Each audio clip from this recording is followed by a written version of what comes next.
Good morning. You're on Candid Camera Show. And welcome to the Centenary Interview and the Oral History Club. We are here today on May 13, 1992 to interview Sho Doiwchi, the husband of Yoshiko, who we just did interview. And it's a real privilege because I've known Sho most of my life. Grew up in the same neighborhood. That's right. I went to the same schools. So we're very close in that way. And I remember the early days, and let me first begin with you first about where you were born and a little family background. I was born in Los Angeles, California, on the west side of southwest Los Angeles. You know where the Poche Junior High School is? Yes, I do. Well, before the Poche Junior High School was built, there was a street there called Hobart, and it was a dead-end street. Okay. And my father had a house on it. That's where I was born in 1916, May 25th, a couple of weeks ago. But I went to local schools there, 36th Street School, and the Poche, and then on to Polytechnic. Oh, you went to college? Yeah. Then I attended trade school for a while. I went to Pasadena JC for a while, and then quit and went back to work. Okay. What line of work were you in? Yeah. What did you do? Well, I used to like to tinker with cars. Oh. And Brother Fellow and I used to take apart these Model A's and Model T's and build them into fast cars, and we used to race them. Okay. And motorcycles, of course. We'll come to that later. Yeah. Okay, Sho, what was your earliest church background that you can Well, recall? my church background comes from my mother, Okay. because she was a very strong Christian. I think she was converted back in the early 30s, when I was still a teenager. What church was it? Yeah, Church of Christ. And that Church of Christ was originated by George Pepperdine, the president of Pepperdine College. And George Pepperdine used to come to the Church of Christ, which was just a two-story building on 37th and Normandy. And he paid for everything. George Pepperdine paid for it. And he was the president of that Western Auto Supply store at that time. And he started that Church of Christ there with the minister, I think he was a minister from Japan. And that's when my mother got her Christian education.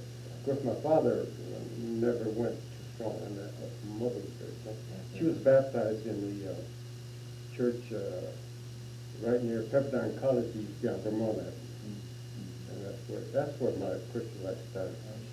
And as a youngster, I started St. Mary's. The bus used to come by and pick us up. And then I went to Pepperdine School for a little while. And then after that, as you go older, you kind of drift away from the church, you know. But then when we got married, we came back and started seminary. Where'd you get married? We got married in April of 1942. Where? We got at her house. Oh. Home, yeah. Oh, okay. But just a small wedding. Okay. And then, what led you to seminary? Was it, Well, this was the one that started me going there. Because when we were young with the kids, I had to work. I had no time to go. I had a service station in the garage. So I had to work 7 days a week. So I had no chance to go to church on Sundays. But after the kids got bigger, then I started going to church. And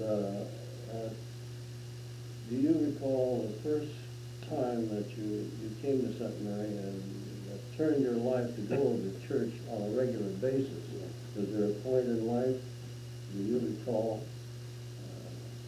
the turning point in your life? I don't recall too much of that, but it's sort of a gradual thing, I think. Yeah. You went into the service.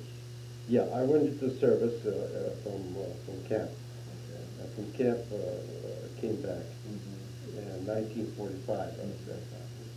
But after I came back, you have to, you got to support the family, so you got to work. And then the type of work I was in took 7 days a week.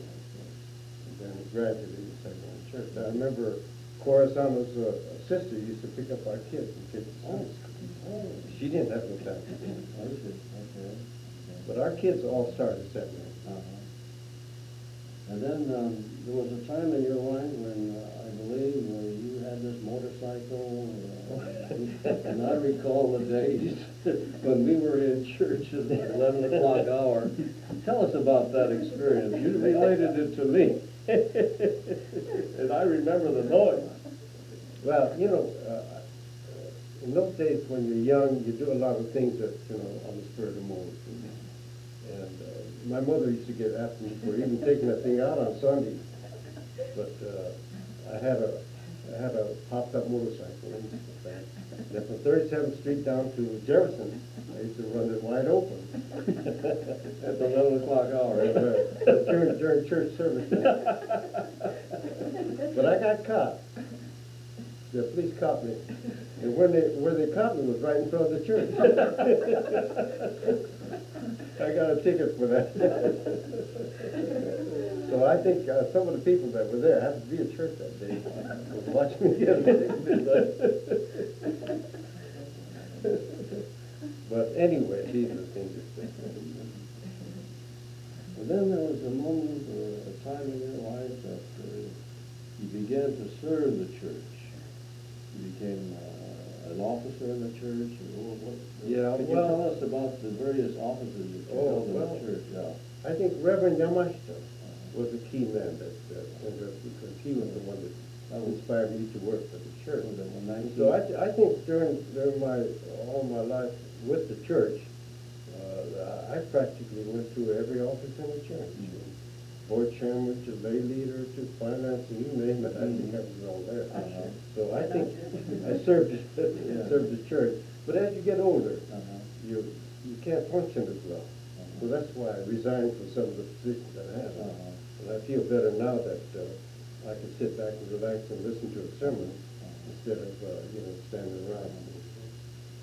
But yes, I enjoy serving the church. What is that you feel now? Tell me about your present feelings about the church and its future. Well, I think that since we made a lot of new friends and old friends that we kept during the time is very important. That the church has opened up a great life for us, and we continue to support it because church is our life. And I hope that we can continue on serving the church as well as we can. Well, thank you very much, Joe. You're welcome.